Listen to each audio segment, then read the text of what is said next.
செய்திகள் நம்ம பார்க்கிறோம். இன்னும் சொல்ல போனா நபிகள் நாயகம் ஸல்லல்லாஹு அலைஹி வஸல்லம் அவர்கள் கூட எந்த அளவுக்கு சஹாபாக்களை பக்குவப்படுத்தியிருக்காங்க பாருங்க. அதாவது இந்த மறுமை வாழ்க்கையை நாம எவ்வளவு நேசிக்கணும், இந்த உலகம்ங்கிறது அற்பமானது என்பதை ரசூல் ஸல்லல்லாஹு அலைஹி வஸல்லம் அவர்களும் நமக்கு பல்வேறு செய்திகள் மூலமாக நமக்கு சொல்லி தந்திருக்கிறாங்க. எப்படி இந்த உலக வாழ்க்கை என்பது சிறைச்சாலை மூமின்களுக்குன்னு சொன்னாங்களோ, இந்த மாதிரி ஏராளமான உபதேசங்கள் இருக்குது. அதுல சில விஷயங்களை நம்ம எடுத்துக்கொள்வோமே. ஆனால் நபி ஸல்லல்லாஹு அலைஹி வஸல்லம் அவங்க சொல்றாங்க, சஹீஹுல் முஸ்லிம்ல வரக்கூடிய ஒரு செய்தி, அல்லாஹ்வுடைய தூதர் சொல்றாங்க, இந்த உலகம் இருக்குதே, இந்த உலகம் இனிமையும் பசுமையும் மிக்கதாகும். அது பார்க்கும்போது எப்படி இருக்கும்? இனிமையாக இருக்கும், பசுமையாக இருக்கும், இப்படி எல்லாம் இருக்கும்.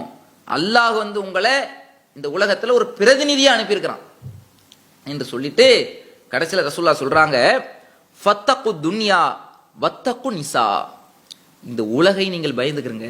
இந்த உலகத்துல பசுமை இருக்குதுன்னு சொல்லிட்டு ஏமாந்துடாதீங்க. பசுமையா இருக்கு, கண்ணுக்கெல்லாம் குளிர்ச்சியா தெரியும். இந்த உலகத்துல உள்ள இனிமை இன்பங்கள் எல்லாம் பார்த்து அதுல விழுந்துடாதீங்க. ஏன்? இந்த உலக விஷயத்துல பயந்துக்கிறீங்க. ஃபத்தகு துன்யா வத்தகு நிசா, வத்தகு நிசா என்றால் பெண்கள் விஷயத்திலையும் பயந்துக்கிறீங்கன்னாங்க. பெண்கள் விஷயம் அதுவும் ஒரு சோதனை தான். மிகப்பெரிய இன்னைக்கு அதிகமா சில மனிதர்கள் தவறுகள்ல தீமைகள்ல எளிதாக விழுவதற்கு அதிகமாக உள்ளது ஒன்று பொருளாதார விஷயத்துல, உலக மாயைகள் ஆடம்பரம் இதுல போய் விழுந்துறது ஒரு வகை. சரி, அதுல ஜாக்கிரதையா இருக்கக்கூடிய சில பேர்கள் கூட இந்த பெண் விஷயத்துல போய் விழுந்துருவாங்க. பெண்கள் விஷயத்துல மானக்கேடான காரியங்கள்ல, இந்த மாதிரியான விஷயங்கள்ல, அல்லது பெண்களுடைய அந்த விஷயத்திற்காக உலகத்துல உள்ள ஆடம்பரங்கள்ல போய் விழுந்துறது, ஹராமான காரியத்தை போய் செய்யறது, இப்படியெல்லாம் போய் விழக்கூடிய விஷயங்கள்ல, பெண்களை நடத்தக்கூடிய விஷயங்கள்ல, இப்படியான பல காரியங்கள்லையும் மனிதர்கள் சோதிக்கப்படுகிறார்கள். அதனாலதான் ரசூலுல்லாஹ் சொல்றாங்க, ஃபத்தகு துன்யா, இந்த உலக விஷயத்தில் நீங்கள் பயந்து கொள்ளுங்கள், வத்தகு நிசா, பெண்கள் விஷயத்திலும் நீங்கள் பயந்து கொள்ளுங்கள் என்று அல்லாஹ்வை பயந்து கொள்ள சொல்லக்கூடிய இந்த செய்தி இருக்கிறது. ஆக இந்த உலக விஷயத்தில் நம்ம செஞ்சிடக்கூடாது, நம்ம ஏமாந்து போயிடக்கூடாது என்பதை இந்த செய்திகள் பார்க்கிறோம். அதே மாதிரி நபிகள் நாயகம் ஸல்லல்லாஹு அலைஹி வஸல்லம் அவர்கள் சொல்லக்கூடிய இன்னொரு செய்தி, சஹீஹுல் முஸ்லிம்ல வரக்கூடிய செய்தி தான். ரசூல் ஸல்லல்லாஹு அலைஹி வஸல்லம் அவங்க சொல்றாங்க, உங்கள ஒருவர் கடல் மாதிரி இருக்கக்கூடிய தண்ணீர், கடல் தண்ணீர் இருக்குதா இல்லையா, எவ்வளவு தண்ணீர் இருக்கும், அந்த கடல் தண்ணீர்ல ஒரு விரலை விடுறார்.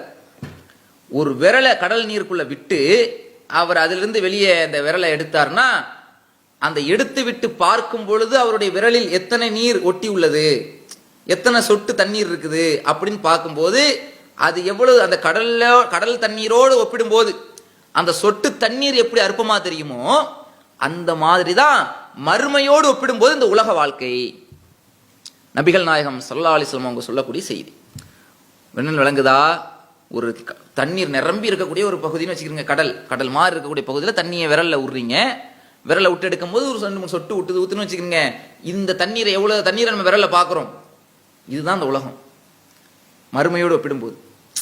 இதையெல்லாம் நபிகள் நாயகம் ஸல்லல்லாஹு அலைஹி வஸல்லம் அவங்க தன்னுடைய தோழர்களுக்கு இப்படியெல்லாம் பக்குவப்படுத்துறாங்க.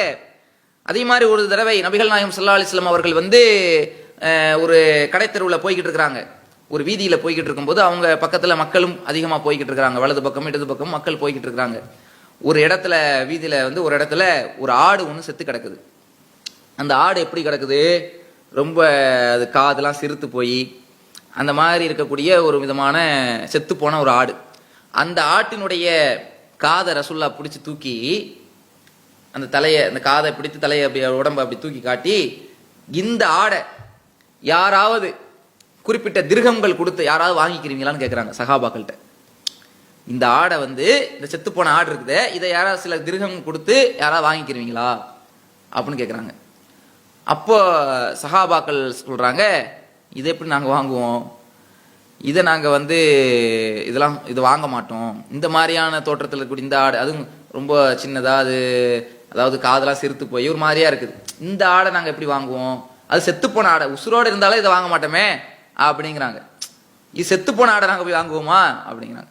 அப்ப ரசூலுல்லாஹ் கேக்குறாங்க, இந்த ஆட்டை வாங்கினால் உங்களை யாருக்காவது பலன் அளிக்குமா அப்படின்னு கேக்குறாங்க. இதை வாங்குறதுனால உங்களுக்கு யாராவது யூஸ்ஃபுல்லா இருக்குமான்னு கேக்குறாங்க. அப்ப சஹாபாக்கள் சொல்றாங்க, இதை உயிரோடு இருக்கும்போது நாங்க வாங்கினாலும் எங்களுக்கு பலன் அளிக்காது, இது உயிரோடு இருக்கும்போது நாங்க காசு கொடுத்து வாங்கியிருந்தா கூட இதுல எங்களுக்கு பலன் அளிக்கிறதுல ரொம்ப குறைவு தான், குறைவாக தான் எங்களுக்கு யூஸ்ஃபுல் ஆகுமே தவிர இதனால ஒரு பெரிய யூஸ் ஒன்றும் கிடையாது அப்படிங்கிற அர்த்தத்தில் சஹாபாக்கள் சொல்றாங்க. அப்ப ரசூல் ஸல்லல்லாஹு அலைஹி வஸல்லம் சொல்றாங்க, இந்த ஆடை நீங்கள் எப்படி அற்பமானதாக கருதுகிறீர்களோ இது மாதிரி தான் அல்லாஹ்வுடைய பார்வையில் இந்த உலகமும் அற்பமானது என்று நபிகள் நாயகம் ஸல்லல்லாஹு அலைஹி வஸல்லம் அவர்கள், இந்த ஆடு உங்களுக்கு மதிப்பற்றதாக இருப்பதை போலதான் அல்லாஹ்விடம் இந்த உலகம் மதிப்பில்லாம அற்பமானதாக இருக்கிறது என்ற செய்தியை சஹீஹுல் முஸ்லிம்ல இந்த ஹதீஸ் பதிவு செய்யப்படக்கூடிய இந்த செய்தியை நம்ம பார்க்கிறோம். அப்போ இப்படியெல்லாம் ரசூல் ஸல்லல்லாஹு அலைஹி வஸல்லம் என்ன செய்றாங்க, சஹாபாக்களுடைய உள்ளத்துல மறுமை பற்றிய விஷயத்தை, மறுமை உலகத்தினுடைய மோகத்துல விழுந்துடாதீங்க, இந்த உலக வாழ்க்கையை விட மறுமைதான் சிறந்தது என்கிற அந்த செய்தியை ஊட்டினார்கள். அதனுடைய வெளிப்பாடுதான் அல்லாஹுடைய இந்த மார்க்கத்திற்காக, இந்த உலகத்தினுடைய வாழ்க்கை இந்த மோகத்தில் போய் விழுந்து விடாமல் இந்த மார்க்கத்துக்காக எதையும் தியாகம் செய்யக்கூடிய நன்மக்களாக அந்த நபித்தோழர்கள் உருவானார்கள். அந்த மாதிரி இஸ்லாத்துக்காக பல்வேறு தியாகங்களை செய்யக்கூடிய அந்த செய்திகளை எல்லாம் நம்ம ஹதீஸ்கள்ல பார்க்கிறோம். ஆக அன்பிற்குரியவர்களே, இப்படியான பல தியாகங்களை அவர்கள் செய்ய வைத்து அல்லாஹுடைய அருளை பெற்றவர்களாக, அல்லாஹுவால் பொருந்தி கொள்ளக்கூடிய, இன்னைக்கு சஹாபாக்களுடைய பேரை சொல்லும் போது ரலியல்லாஹு அன்ஹு நம்ம சொல்றோம், அல்லாஹ் அவர்களை புரிந்து கொள்ளட்டும்னு சொல்லி அவங்களுக்காக நம்ம என்ன செய்யறோம், துஆ செய்யறோமே. அல்லாஹ் அப்படிப்பட்ட பொருந்தி கொள்ளக்கூடிய ஒரு நிலையில அவர்கள் பல்வேறு தியாகங்களை புரிந்தார்களே. எப்படி இந்த உலக வாழ்க்கையை அவர்கள் ஒரு பொருட்டாவே எடுக்கல, மறுமைதான் தன்னுடைய இலக்கு. அப்ப இந்த அளவுக்கு அவருடைய உள்ளத்துல இறையச்சம் இன்னைக்கு பல்வேறு தீமைகளிட்டும் விலகுவதற்கு அந்த இறையச்சம் காரணமாக இருந்தது என்றால், அந்த இறையச்சத்தை ஊட்டியது அல்லாஹுடைய தூதருடைய போதனைகள்.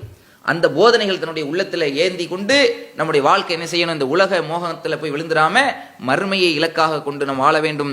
அப்படிப்பட்ட நன்மக்களாக வல்ல ரஹ்மான் நம் அனைவரையும் ஆக்கி அருள் புரிவானாக என்று பிரார்த்தித்தவனாக என்னுடைய இன்றைய உரையை நிறைவு செய்கிறேன். வாஹிர் தஅவானா அல்ஹம்துலில்லாஹி ரப்பில் ஆலமீன். அஸ்ஸலாமு அலைக்கும் வரஹ்மத்துல்லாஹி வபரகாத்துஹு.